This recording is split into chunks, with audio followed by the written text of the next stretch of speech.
For all the latest on the SaWGuy podcast, be sure to subscribe and don't forget that bell icon.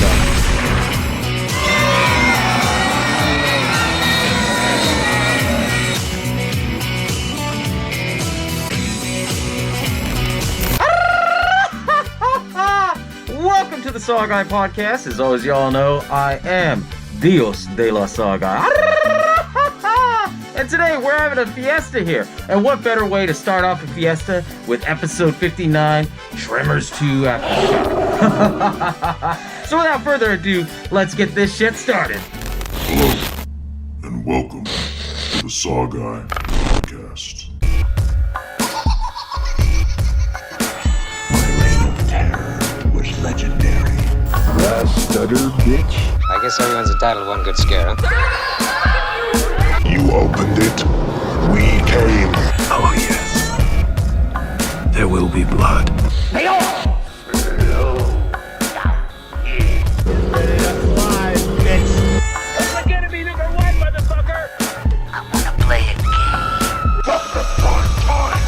Now I know what you're thinking. Wait, Mr. SaWGuy, you did episode 7 on Tremors already. And that I did. But you know, episode 7 was the whole Tremors franchise. And I felt like Tremors 2 didn't get enough love, and 3 and 4, and then the rest out of the series. I mostly discussed about the first Tremors because, you know, that's one of my favorites. But with Tremors 2, I will have to say this. This is one of my favorite sequels of any horror franchise. Because it was the fact that it was a sequel done so well. The story was great, and even though you only had a few returning characters, they kind of, you know, spun it off in a way where it's like, oh, this person's not coming back because, you know, they're going through a divorce, you know, with Burke Gummer. Or the fact that Val actually married Rhonda. And it was just like, holy shit, this is a pretty cool story. But with Tremors 2, I've always enjoyed, because it was one of those films that wasn't supposed to happen. And because of the fact that us horror fans, we love the first one so much, we made this sequel happen. It was back in the fucking 90s too.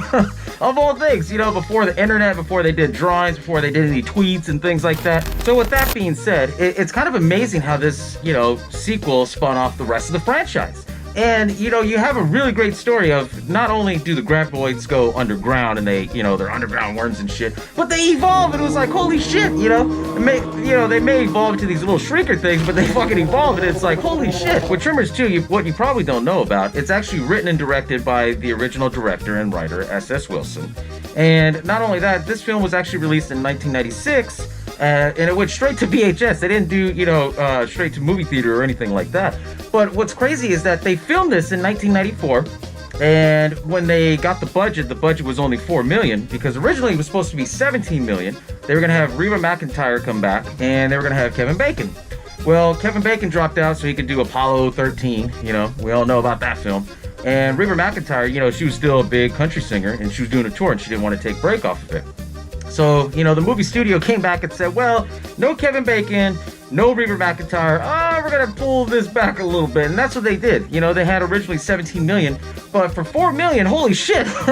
I mean, that's, you know, that's not a chump change, of course, but the fact that they did this whole story in $4 million, especially with the props and how they, you know, they reused a lot of the Graboids, but the puppeteering and the little CGI here and there, I mean, yeah, it's typical 90s, they had to. And not only that, it plays off that whole aspect of less is more, the whole old school Hitchcock method. And it built a lot of suspense. Now, I know you guys could probably think that this film is a sci-fi /horror comedy. I believe it as a true horror film because it's a continuation of the original story.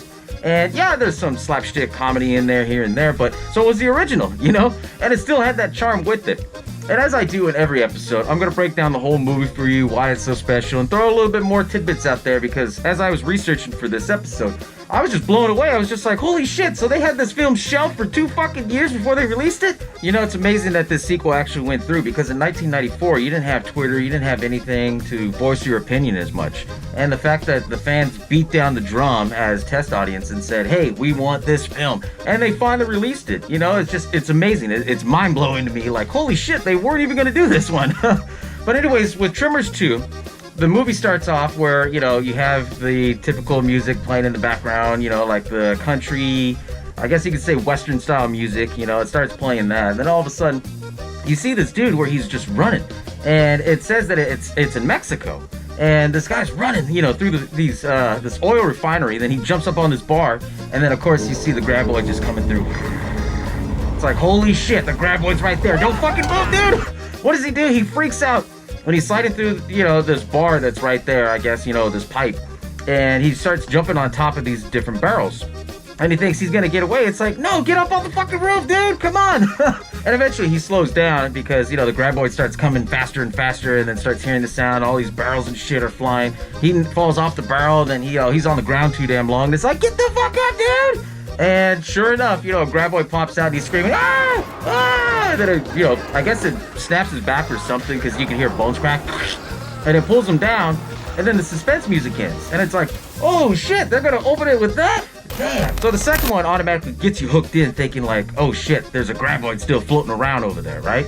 And, and how the hell did he get to Mexico?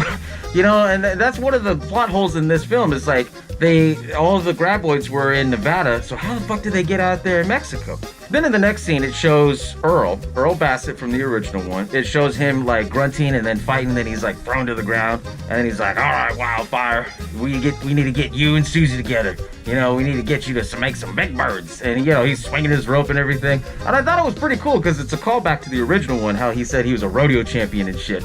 And, he throws a rope and then he gets pulled away and he's like, whoa, whoa, whoa. Comes to find out he has an ostrich. And they're not mating because, the underlying secret is that they're both male. And they kind of pointed out because when I was researching for this, they said, oh yeah, it's two males. And it's like, well, how do you know that? And they said it's because the Adam's apple or something on their neck that shows that it's a difference between male and female. And so as he's, getting up and dusting himself off, he sees this fucking taxi coming. And this guy's like, Earl Bassett, right? He's like, yeah. And so, the taxi driver and this other guy come out. And the guy, he introduces himself as Ortega. And, I guess he's like this manager of this big oil refinery and everything in Mexico. And he tells him, he goes, hey, I tried to reach out to your buddy and, he disapproved of it, but I wanted to reach out to you because you guys are, good experts on everything and you guys know how to hunt these things. He's like, hunt these things? And he tells him that, we had a few of our workers killed by these underground monsters. And then, Earl scoots up and he's like, Graboids. And he's like, yeah. He goes, you want someone to go Graboid hunting? And he's like, yeah. And then he gets pissed and he goes in his trailer. That's when Ortega tells him, he's like, well, we tried to get out there to Senor McGee. And, he's telling him, he goes, yeah, sure. He goes, Val married a good woman. Why does he want to die, Which ties in a lot of the stuff from the first one that Val actually married Rhonda. And it was like, oh, shit. So they tied up a lot of loose ends in the first 5 minutes. And as he's, in his trailer, they're pounding on his door, and the taxi driver wants to talk to him. And he introduces himself as Grady. And, he's telling him, he's like, well, yeah, you come in. He's sitting there, he cracked open a beer, and he's seen all the Graboid shit. And I guess they made like a Graboid game. They got famous after it. And then, they start talking about a Reeboks commercial where they're running in the desert. And I was like, oh shit, so that's pretty cool. So they never implied how long it was between the first one and the second one. But obviously there's been some time, probably a couple years, because I know the original one was in 1990. This was filmed in 1994, but not released until 96. So it's about a 4-year difference if they're playing off of that. And so as they're talking, that's when Earl says, hey, I should have got a lawyer. They made a shitload of money on this game, and, I blew all my money on this. And then that's when Grady's like, well, they're willing to offer you $50,000 a worm. And he's like, you know how mean these suckers are? He's like, no. And that's when he starts screaming at his ostrich, I spent all my money on goddamn Big Bird and his scrawny girlfriend. And then that's when he finally, talks to him calm. And Grady tells him, hey, they're paying you $50,000 for each worm, and the Mexican army will give you whatever you want. A stick of dynamite, light it, boom, 50 G's. And that's what he tells him. Maybe this is your big second chance. And then, he comes out of the trailer, finishes his beer, chugs it, and then all of a sudden he throws it out. He goes, Senor Ortega, you got yourself a deal. And then Grady kind of says, steps in, and he goes, and I'm going with him too. And he's like, oh, sí, muy bueno, muy bueno. I apologize, my Spanish isn't really good. I practiced a lot for this episode for you guys, so go easy on me a little bit. And it shows Earl talking to Grady, and he's looking at him. He goes, what the hell? He goes, I don't even know you. And he goes, well, here, I'll introduce you to myself. I live in a crappy apartment, I drive a taxi, etc., etc. Look, you're gonna need a partner, and not many people are willing to do this. He goes, I'll do anything for you, man. Carry your luggage, serve you coffee, light fuses, And then, Earl looks at him. He goes, yeah, maybe you might come in handy. And he's like, all right. He goes, when they're eating you, they give me a chance to get away. I was like, oh, shit, So there's a little bit of dark humor in this. Then it shows that they load up in the old school blue Jeep Gladiator truck that they had from the first film. And I was just like, oh, shit, another callback, right? They're in the truck and they're driving, Earl and Grady. And as they're driving down to Mexico, they brought back the old school rock, paper, scissors. Earl, he used to do that a lot with Val in the first one. And, they play rock, paper, scissors for the last soda. And he's like, rock cuts through paper. I win. He fucks with it. And then all of a sudden he cracks over the soda. And they're still driving to Mexico. And they finally get to this refinery. And as they come out, they meet another guy. His name's Pedro. Because they only have like 3 or 4 workers working at the refinery. And, they start... Back in the day, man, you didn't have Google Translator like you do now off your phone and shit, and you can talk and everything like that. So they pull out a Spanish book, and, Pedro's talking to him in Spanish. He's like, hola, ¿qué pasó? And they're looking through the book like, ¿dónde está Ortega? And he's like, Ortega, sí! Yeah, and he calls him over. And then that's when, they meet up with Ortega. And, that's when he tells them, hey, you guys made good time. And, he's like, let me show you some of the gear. And, oh, by the way, we're offering to double the amount if you can catch one alive. And then Earl's freaking out like, alive? You ever seen one of these things? And he's like, fuck, I knew I shouldn't have come down here, And that's when they were looking at all the gear and everything. Then they're introduced to another character. Her name is Kate. She's played by Helen Shaver. And what I like about Helen Shaver, she's done a lot of horror films in the past. She was in the Amityville horror movies. And she was in one of the other Poltergeist films. But it's pretty cool, and she's got some horror background in her, and she's in this film. I was like, oh shit, I know her. Well, anyways, I guess she's like one of the scientist researchers there at the oil refinery. And Earl, he's, love struck, I guess, like, damn, she's hot looking, right? They made her look like a babe in this film, especially with the Wranglers and everything and the bandana. So, I mean, he was checking her out. And then eventually, she introduces herself and everything like that. They go to the cantina to go and get something to eat, and they meet another guy. His name's Julio. He's the guy who was setting up the seismographs, or I guess you could say the seismic readings. And, in the 90s, the technology was there, but not really, so they had to put everything on full old school TV screen monitors to watch this ship. And he set up the seismograph meters, so that way they can measure the vibrations in the ground and see if they can catch a graboid. After that, they start, it's nighttime at this point. They start going over plans, Earl and Kate, they start talking about things and hey, you scared? And she goes, yeah, shit, yeah, I'm scared. And they go through the map of where, all the graboids were at. And then Grady comes in and he tries to tell him, look, hey, I made this train. He's being all fucking loud. He's like, I'm gonna go put this in the truck. So they go and they load up all their shit in the truck. Julio talks to him. And that's when he says, well, hey, this is none of my business, but you don't want to take the whole army of Mexico with you? And he's like, no. And then he tells them that they're trying to be basically the bait and try to lure him out so they can blow him up. And it's very reminiscent to the first one, towards the ending where they, throw the bombs out there, they pull it in, and then boom. What's cool about this one is that now they're actually hunting for him. So they show that they're in the truck. They reach out to this little alluvial hill and everything like that. And they, they stop. And Grady, they switch drivers. Grady tells him, I thought they can't go through hills. He goes, I said they can't go through rock. These hills are alluvial.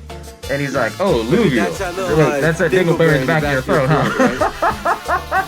And then Earl's just not even laughing, just looks at him straight. He goes, hey, you want to hunt graboids? You better know geology. Hey, you drive. I'm looking at this sizable jigger thing. And, that's when they finally go out to their first graboid hunt, right? So they're driving around being all loud, and then that's when they're like, stop! So they stop in the middle of the road, and this time they do something a little different with it. They hook up an RC car with dynamite and set everything up with a detonator, and they're driving it through. And eventually the graboid takes it, and then they blow him up. Boom! And they're like, oh shit! 50 G's! 50 G's! And, like in the first one, all the splatter and everything came on him, and they had Earl had an umbrella, and it was funny because it's like this kid one. And, he's holding this umbrella and shit, and then all of a sudden it's slapping everything and slaps Grady. And then he looks at him and he goes, told ya! He goes, oh, I forgot. And then he does the umbrella and it was already too late.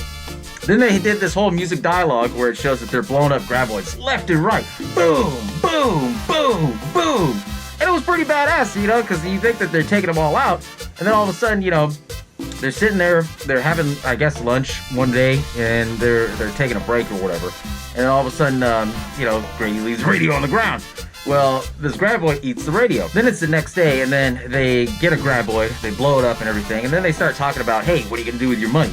And Earl's like, oh, I'm gonna invest it, even at 5%. I'm looking pretty good. He had an old school calculator and shit, like calculated everything. It was the 90s. So anyways, I guess their umbrella, they flew off the truck or whatever. And then all of a sudden, that's when he went to go and chase after it. And Grady's telling Earl that, what he wants to do with his money is that he wants to make an amusement park, And he's like, oh, it's a vision, Earl. Vision. And then Earl's like, get off the damn ground. Get off the ground. Because it shows that this freaking Graboid's coming super fast. Right in the middle. And the monitor would beep as it got closer. That's what I thought was pretty cool. Kind of like sonar. And then the Graboid pops out. He's like, oh, shit. He jumps in the truck. The Graboid goes down. And then he's like, you see the size of those things? And it grabbed the fucking chain that he put on the back. And then they're all like, oh, no. He snagged the chain. And this is where it kind of gets a little comedic, but it's kind of fucking funny. The Graboid, he grabs the chain, and it starts pulling the truck to the side. And then Grady's freaking out like, no fucking way they're that strong. And then Earl's like, God damn it, not again. So he's getting to the truck, and he's trying to start it, and then trying to drive off. And, these old school Jeep trucks, man, they have, a manual transmission. So, I mean, their fucking sticks are like this tall and shit. So he's like, and then he's trying to hold the brakes, and it's pulling him. And that's when it starts pulling him backwards all the way through around. And then Grady's just like, Earl, what do I do? I don't know, do something. So he pulls out the AR-15, and he's like trying to shoot the ground. Boom, boom, boom, boom, boom, boom. Nothing's working, right? And then all of a sudden, they get towards to a cliff, and then you think, oh shit, it's gonna fall through like the last one and the first one. Nope. Stop. And then that's when the Graboid turns around and starts still pulling him. And then Earl's like, oh shit. And just like in the first one, Earl, he fucking loses his cowboy hat as it's pulling backwards. He sticks his head out and he's like, oh, for shit, And I thought it was pretty cool. They did a lot of winks to the first one on this. As they're going back, Grady, he's screaming, rock, rock, he's going under it. Turn the wheel, turn, I'm trying. And he's like, oh shit, oh shit, oh shit. They go right through the rock, like up on top of it, and the chain, it snaps right off. And then that's when Earl comes out. He's like, oh shit, no damage to the truck. All right, we're doing pretty good. And Grady's like, oh shit, that's gonna be my first ride. Doesn't anything get you down? No, I have a sunny disposition. And then he's like, oh yeah? Well, what does this do for your disposition? Typical 90s humor, But it was kind of funny because all of a sudden he calls them over, and then they look at the monitor and it shows them in the center. And it shows all these fucking Graboids coming. And then they're driving away, like going back and forth so the Graboids can't catch them. And they're all like, we're gonna need some help. Help? Who's gonna be able to help us with this? And this is where it gets into my favorite fucking part. Of course, I had to use this for the trailer announcement for y'all, because Bert is one of my favorite characters out of this whole franchise. He kept the franchise going. And it shows there's a picture of him and Reba McEntire, or him and Heather, I guess you could say. And it shows like all their gun trophies. Some of the guns are missing. Then all of a sudden it shows him watching like World War II TV shows or a documentary or something. And he's sitting there all in his lazy outfit and everything, eating chips. He gets a phone call from Earl. And he tells him, hey, Bert, it's Earl. Now, this is going to sound kind of funny, but I'm on a radio phone. It's the only way we can call out from here. He's like, Earl. Oh, Earl. Mutes the TV. I haven't seen you in a while. Well, I haven't seen you. How you been? You been laying low? He's like, laying low? Oh, no, negative. No, I've been too busy with projects. Oh, okay. Well, how's Heather? And then, that's when he's like, oh, well, she's still visiting her sister and everything like that. And, he kind of explained that they had marital problems because of the fact that, she got mad at him thinking that he couldn't live through life without the threat of global world domination or, World War III coming. Because in the first one, you gotta remember, that was taking place in 1990. You still had the Soviet Union, and, Bert is this old school, like, Second Amendment's right kind of guy. He loves his guns and everything like that. And then, as he's telling his problems to Earl, then he just kind of brushes it off. And he's like, yeah, I'm glad that she caught me. I was so busy running all around. It's amazing she caught me at this time. And then what's funny is that the camera zooms back, and then it shows the head of the Graboid that came in through his basement. And I was like, oh, shit. And it shows even that the hole where they came through, they patched it all up with obviously different colored bricks. So I thought it was another cool little wink on that. And then that's when Earl tells him, well, you see, I'm down here in Mexico, and I'm kind of in a sort of situation. Situation, huh? What kind of situation? And he pulls up and he's like, a Graboid kind of situation. Then Bert just jumps the fuck up and he's like, oh shit! It was kind of a cool scene. Then eventually it shows that they're all back at the refinery, they're all eating lunch and everything like that. And then Kate's doing research because I guess she's the scientist out there in the oil refinery plant. And, you know, she's looking at this rock, and then she's like, oh my God! And everyone's like, what? You know, then she's like, come look at this. This is actually might be a spike from one of the Graboids. And she goes, this is Precambrian rock. And they're all like, okay. they didn't know, you know, that shit was funny. And she goes, Precambrian rock, you know, it's older than the dinosaurs. You know, it's like one of the first type of life on this planet. And then, you know, Earl's like, so they're from Earth? And she goes, well, yeah, Precambrian rock. And he's like, damn, I was not there from outer space. Oh, he's not there from outer space. You know, another weight to the first one. This is why I said that this film is so great, because it continues a lot of the story from the first one and carries over. Part 3 and some of the other sequels did, but not as much as 2. And so anyways, as they're eating, you know, then you see Pedro, he's looking at the monitor, and then, you know, he starts screaming, Mita! You know, because he's saying, look, like, there's a big-ass, like, something coming. And they all gear up, you know, with their rifles and shit. And they're looking out, and then all of a sudden they see this big-ass truck, and they're like, nope, something more dangerous. And that's when fucking Bert rolls up in this, you know, this deuce truck. And for those of you that don't know what a deuce truck is, it's basically like one of those old-school armored trucks. It has, like, the dual wheelies and shit, and it has, like, 6 wheels, complete off-roader. I mean, it's old-school military, right? He pulls up and everything, and everyone's like, holy shit, you know, hey, I didn't think you'd make it. So Bert, he's like, oh, yeah, you know, I'd go crazy if I wasn't here. And then, you know, it shows that he opens up his trunk and shows what he's hauling. He's like, oh, yeah, you know, I got some C4, thermite, you know, makes my, you know, bombs at home look like cherry bombs.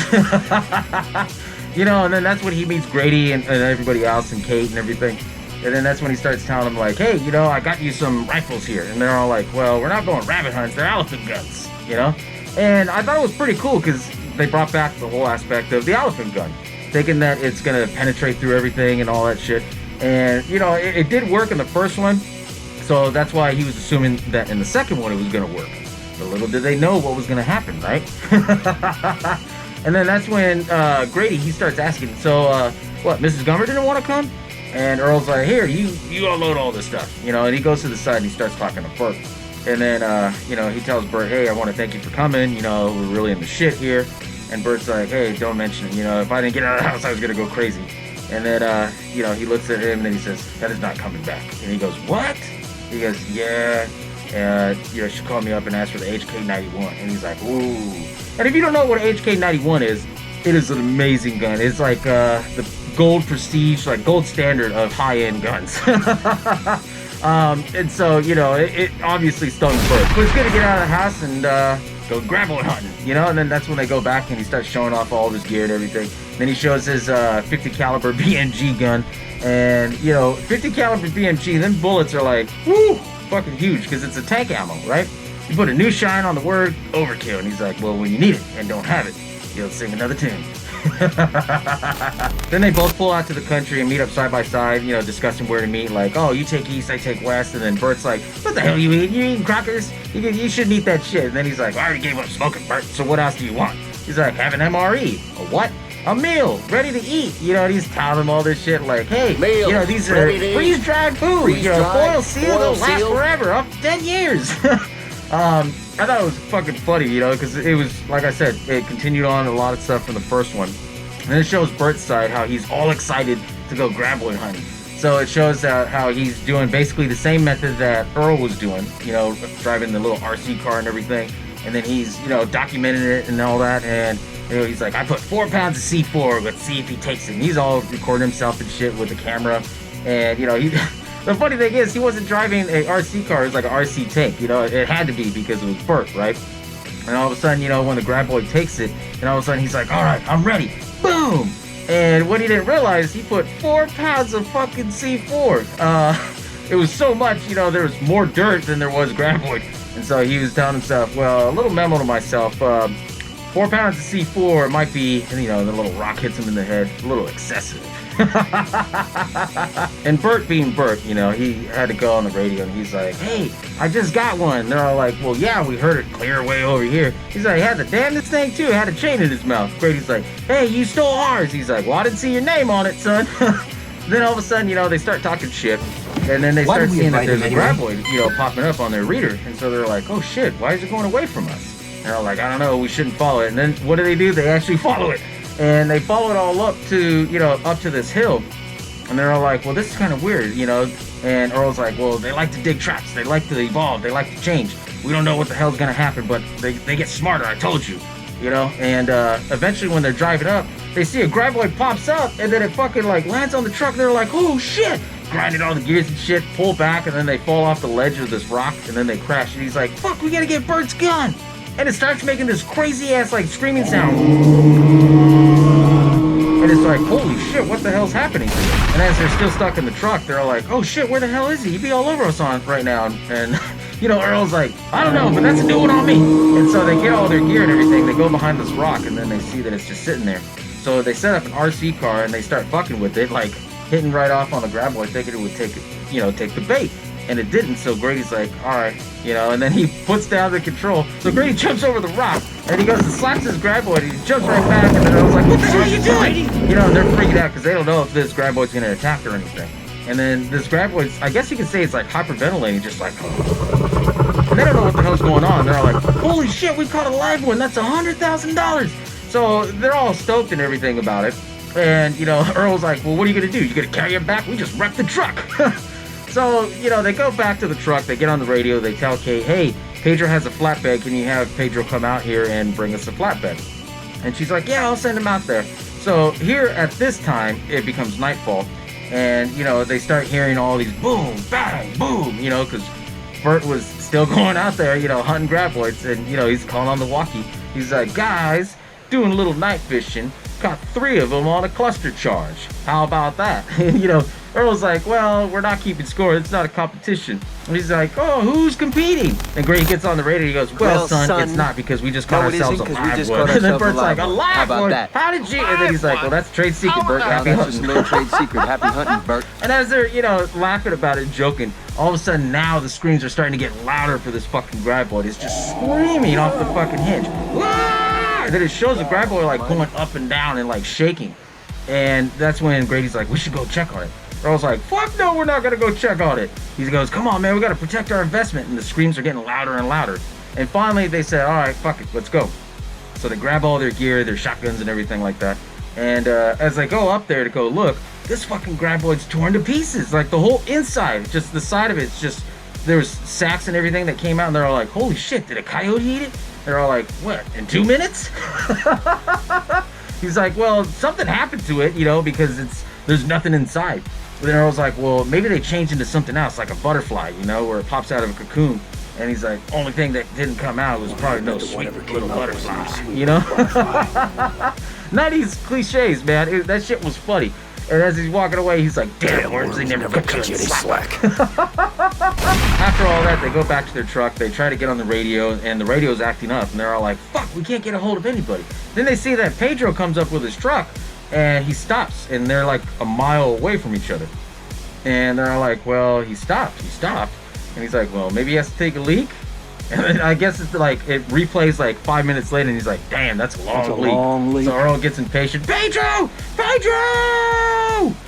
And he's like, well, shit, you know, we gotta go over there and check on him and see what's going on. And Earl's like, you want us to walk across open land a mile deep out there? I'm not stepping a foot away from this shit. He's like, well, come on, there's nothing out here, so we should go. And he tells him, right now, the time is good, so let's go. And then, then it shows that they're actually walking across the land, and, you know, it shows that Grady, he's carrying all the gear, and, you know, he's like, well, you can carry some of this stuff. You know, and Earl, he's holding the monitor, he goes, I got what I want.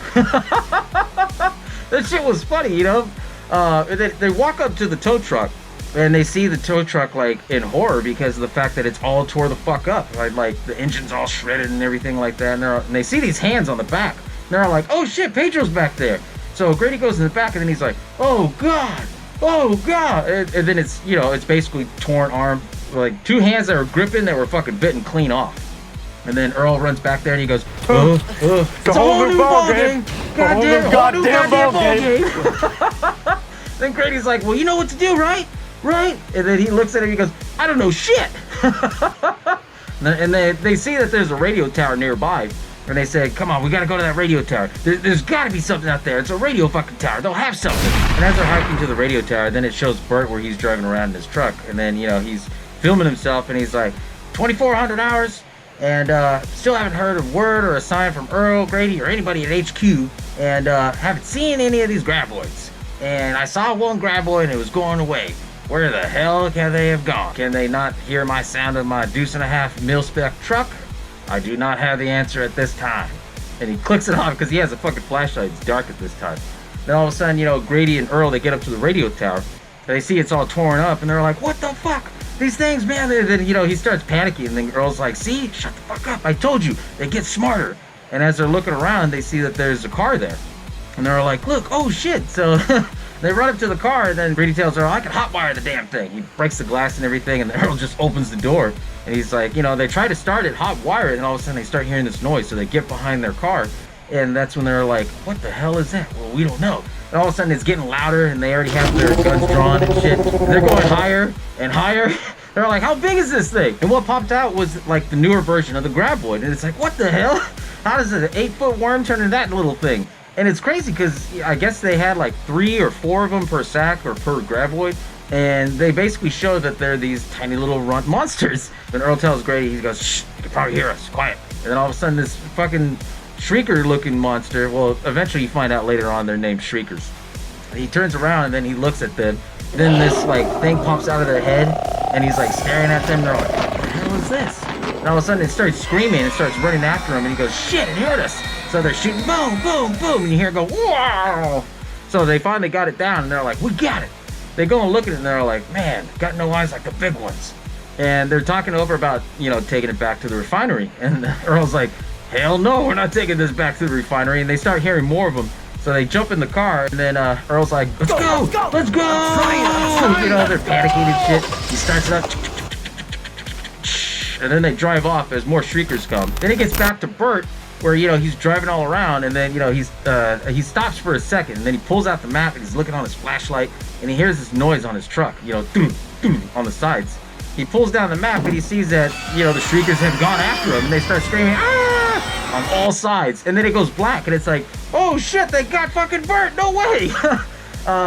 You know, and that's the suspense that I loved on this, because you think that they got Bert. Or did they, right? And, you know, watching this film for the first time when it came out, I was just like, oh, fuck, man, of course they're gonna have to go and get Bert, you know? And then eventually it shows that Kate's back at the refinery. She's trying to call everybody on the walkie. Nobody's picking up. And then all of a sudden, Julio, you know, he pops through a window, and he's like, hey, you know, have you heard from anybody? She's like, no. He goes, all right, I'm gonna go to the radio station to go check out. And then all of a sudden, the Shrieker comes and fucking bites his leg off, and he's like screaming, and Kate's trying to pull him through the window, and the Graboid pulls him back down, and they fucking eat him.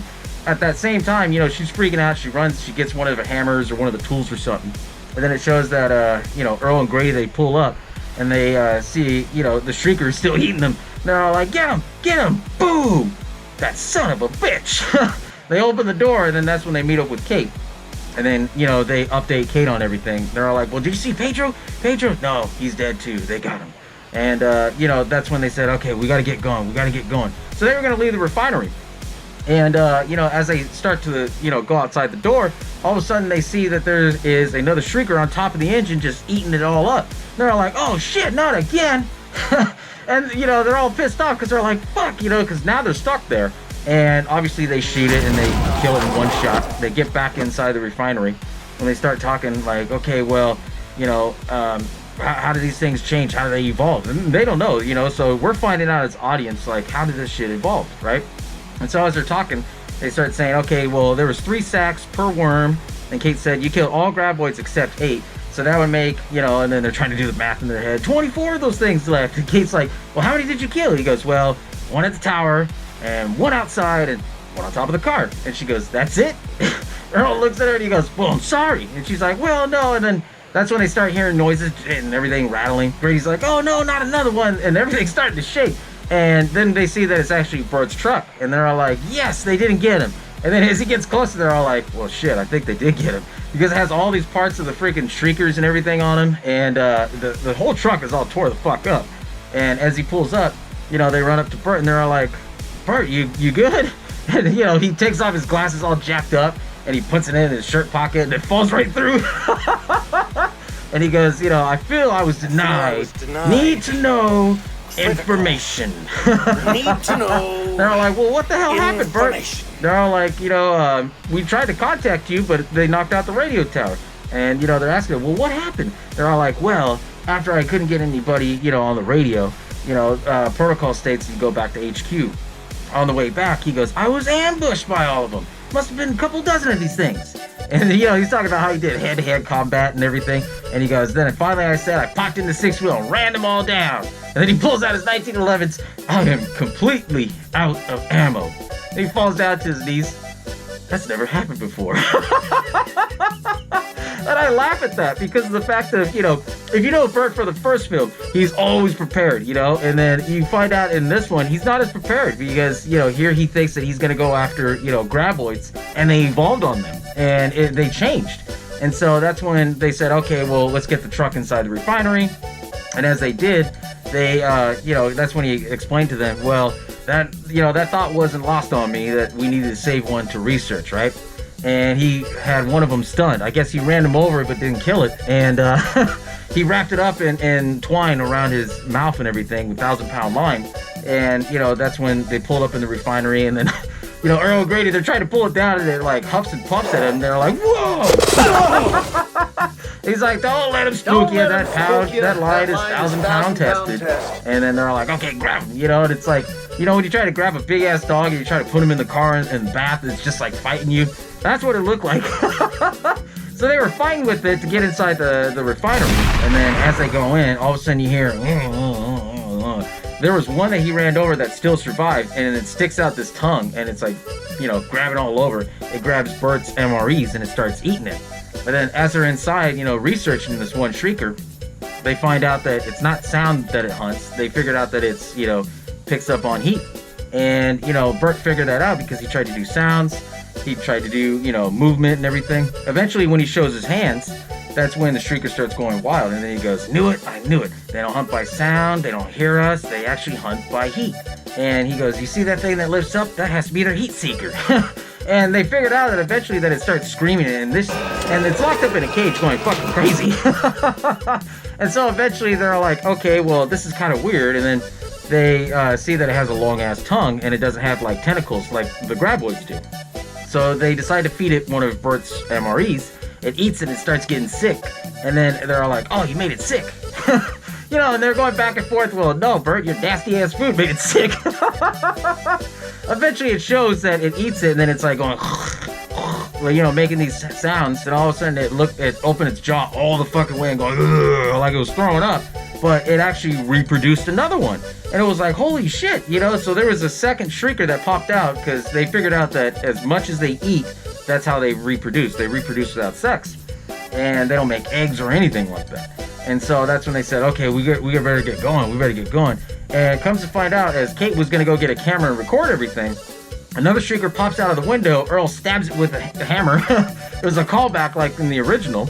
And that's when, Earl looks into the refinery and then he's like, they got to your damn superfood, Bert. And so they try to run out and they're like, we got to close the refinery. And then they try to close it and there's all the Shriekers outside. And, they try to run to this building. And this building was only half done, just the front. And they're like, this is not going to work. They close the door. Shit. They're in a half building.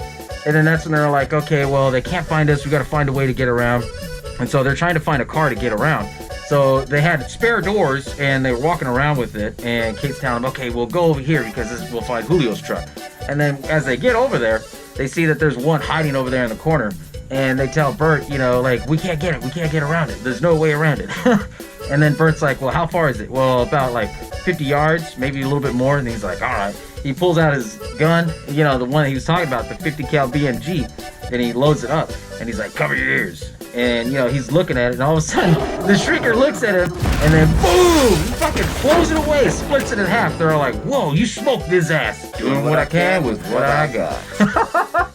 What they didn't realize is that a 50 cal BMG, that will go through everything. And basically, that's what it did. It went through the Graboid, through a cement wall, through all these, different things that they had there, and then it actually eventually hit the engine, and it blew up the engine. It was bleeding out, coolant and oil, and they're like, yeah, we're dead. He's like, well, I didn't know. I wanted maximum penetration. We're supposed to be hunting Graboids. And, Earl's like, well, you got it. And as they're trying to go around, they see that all the fucking Shriekers are out. So, eventually it shows that Grady, he climbs on top of one of the oil towers. Bert's like, damn, throws his gun on the ground, jumps on top of a freaking, bulldozer, like in the mouth of it. Then Kate and Earl, they go inside the cantina, and it's breaking through the door. So, they came up with the idea of, hey, let's heat up some jeans and throw it on the clothesline, and then that way we'll run out. And that's what they did, because they're heat seekers. They hunt by heat. And as that happens, they get on top of the oil tower, and they're all like, oh, we all made it safe. And they're all like, oh, shit, where's Bert? And Grady's like, oh, they're not going to mess with Bert. He should be fine. So they have 3 Shriekers right there screaming because they can't fight him. And he's like, oh, I'm just dandy. Because he's all tucked in and everything. And he's like, so what do we do now? And eventually, that's when they just kind of lounge around until the Shriekers got smart and they started stacking themselves up, so they would jump one and then jump another and then back and forth, and they were like, oh shit, they're starting to climb, because they got smart. They started to evolve again. And then, Bert, he can't see what's going on, so then, he pulls out his knife and it's shiny, he can see through it, and he's looking through it and he's like, oh, smart little bastards. And they're almost up to the top of this tower, trying to get Earl, Grady, and Kate. And then eventually, you see that Bert, he jumps out and he goes, hey, you want 180 pounds of lean meat? Come on, and he pisses all the Shriekers off, and then he's running all around, jumps into the warehouse, closes one door, gets in the front, closes it, and they're all like, problem solved, right? And as they're laughing and talking shit, then it comes to find out that inside the refinery, they had nothing but, foods and shit, and they're all like, I know this, dulce, sweet snack food, rice flour, and they're all like, oh shit, and so they're replicating like crazy inside. Earl comes up with this idea where he's like, hey, there's a fire extinguisher, alright, so spray me in there, and then, Bert didn't get the point. Well, what's the point? If I can go in there cold and they don't see me, I can grab some bombs. And they're like, okay, I like this idea. They tried to do rock, paper, scissors. Earl lost. He's like, no, I win. And he's like, what? So, he takes Grady's sweater, wears it on his head. They spray him down with the CO2. And he gets in there. And then, he's flipping the fuck out like, whoa. Because, you see a bunch of them all over. And they're using their heat seekers, trying to look at him and everything. But they can't see him because he's cold. Eventually, they get up on the top.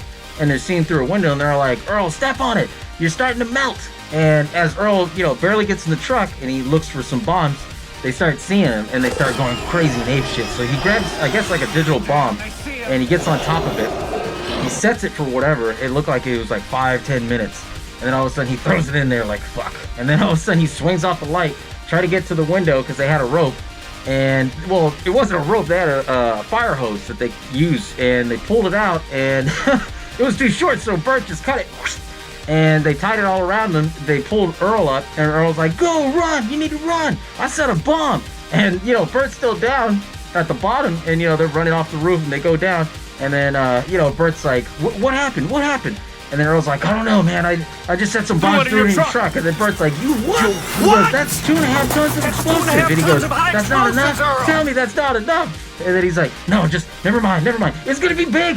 And, they run to, one room. Well, on one of the buildings on the side, and they're all like, no, get farther. It's going to be big. And they're all like, is he serious? Well, Bert knows his bombs. So they're running. And the whole time as they're running, that's all Bert says. It's going to be big. And they get up to the edge where there's like a trench, because it was farmland. And they're like, okay, get down, stay down. This should be good. It's going to be big. And Grady starts fucking with him. Where he's like, is it going to be today? It's going to be today. Then Bert looks at him and he goes, Grady, get your ass down! And all of a sudden, it shows the refinery with all of them screaming. Boom! Blows up the whole fucking refinery. I mean, just big-ass chunks, and everybody, with a blast like that, it pushes them all back and everything. Everything's all blown up. They see parts of all the Shriekers and shit coming on them. And then eventually you find out that Kate and Earl, they have kind of like this thing together, because when they were on the water tower, they start talking about, this poster that he has, Miss October 1974. Comes to find out it was actually Kate. It was like, oh shit, So his true, I guess you could say his dream girl was her the whole time. Kind of 90s-ish, I guess. But in the end, there was a happy ending with them. And then Bert's like, some people think I'm crazy, being overprepared. But they never met any Precambrian life forms. And as they're walking towards the refinery, you can see that there's a big-ass hole. And they started laughing. They're all like, yeah, they're going to have to pay us for all those little ones, so we're going to make bank off of this. Well, we did blow up their refinery. And then the movie ends. And it was like, holy shit, that was a great fucking sequel, Personally, for me, I've always loved the Tremor franchise, the first one. And even if they did just a one and done with Tremors, that would have been great as it is, But the fact that us as horror fans, we all came together and actually demanded that they did a second one, and they did it. And the fact that they did it with, on a shoestring budget almost with $4 million. That's a lot of money now in today's money, and but $4 million to do all the props and the effects and everything. I mean, it adds up quick, And with that aspect, they brought back Burt Gummer character, Michael Gross, and they also brought back Fred Ward, who played Earl, which was Earl was one of your main characters in the original. Burt was more of a secondary main character in the original. But what was cool is that Michael Gross, he later on continued on with the franchise because he appeared in all the movies, all the sequels. And I thought that was pretty cool. And then it showed kind of a lot more depth to the story of the first one and what happened to everybody. So you find out that Val and Rhonda, they get married. Burt, he went through a divorce with his wife. Earl, all of his money, he spent it. And, it was a continuation of it, which I thought was really good in the story. Because most sequels now these days, before the 2000s, I should say, what they would do, they would just continue on a different story with different characters. Or if the character returned, and especially in horror films, if they return from a sequel to another sequel, they'd be in the film 5 minutes and killed off super quick, which I don't know why the hell they started that trend, but they did, and that's when Tremors 2 played it on you with the fact that Burt was being ambushed by all these Shriekers. And, when you find out that he actually survived it, it was like, holy shit, okay, so he's going to be somewhat part of the heart of the franchise in a way. But I thought what was cool about this film is that the design that they had for the Shriekers, it just matched perfectly with how the Graboids look with their mouth opening and things like that.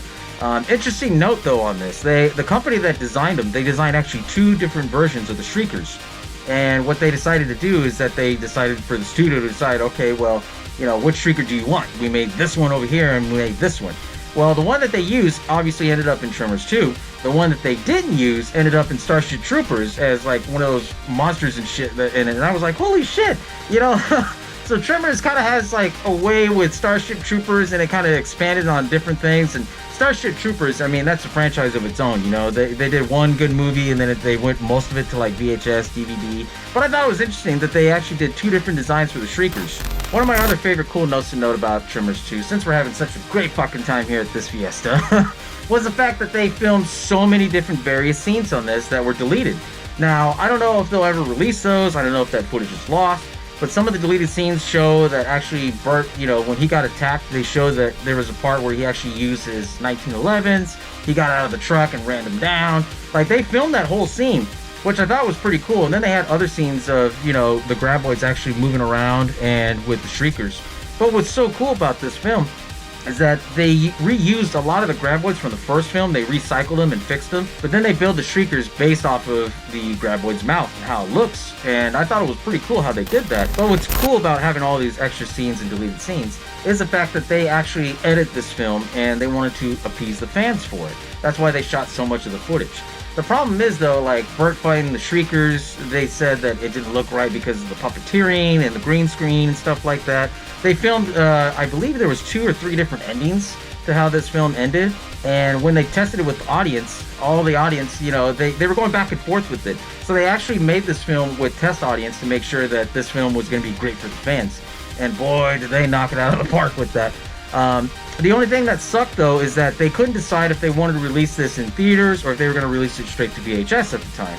And, at the time, horror films, they were really kind of dying down a lot. They mostly turned into thrillers because, you didn't have so much slashers between 1990 and 1995, 94. And, the thing that really changed that was obviously Scream. But during that time from 1990 to 1994, 95, that's where you had a lot of oddball films. And they went back on some sequels like this one. And some were great. Like Tremors 2 was great as a sequel. Other sequels, it's arguable. But Tremors 2 was one of the good highlights of it. And they meant to release it in 1994. But finally when they just said, you know what?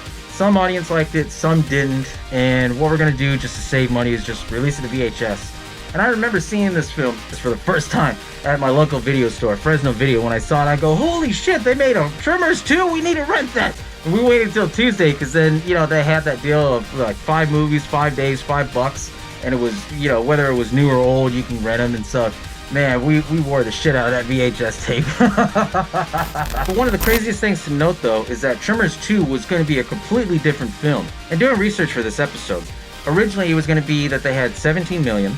They were going to have Reba McEntire come, and they were going to have Kevin Bacon come back. And what they were going to do is change the whole story to where it takes place in Australia. And they were going to do something extravagant and big with it. But when Kevin Bacon and Reba McEntire, didn't come on board with it, they cut down the budget from $17 million to $4 million. What's interesting to note, though, is that the new Tremors that's recently coming out, I believe it's Tremors 7, where it's taking place like on an island and things like that. A lot of that is going to take place from the original Tremors 2 script, which I thought, holy shit, this is going to be pretty cool. The way that they originally were going to plan it was how they're doing it for Tremors 7.